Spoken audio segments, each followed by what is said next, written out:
Public vient d'aboutir à la remise en liberté d'un homme accusé de trafic de drogue. Ça se passe à Brest. Cette fois, le problème vient de l'administration pénitentiaire chargée de ce qu'on appelle les extractions.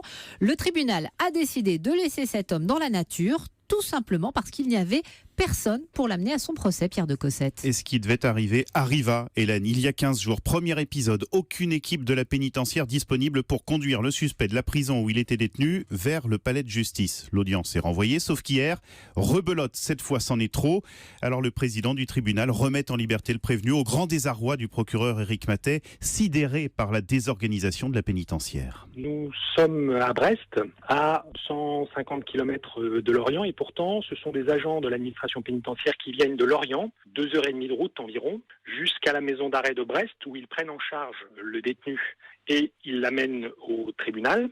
Un quart d'heure seulement de trajet entre les deux et ensuite le reconduisent à la maison d'arrêt de Brest et puis ensuite rentrent à Lorient. Donc ça fait quasiment une journée complète pour 3 agents de l'administration pénitentiaire. Or, le pôle d'extraction de Lorient est compétent pour Brest, mais également Quimper, Vannes et Lorient. Et donc il y a actuellement, je crois, 13 agents à ce pôle qui ne suffisent à l'évidence pas.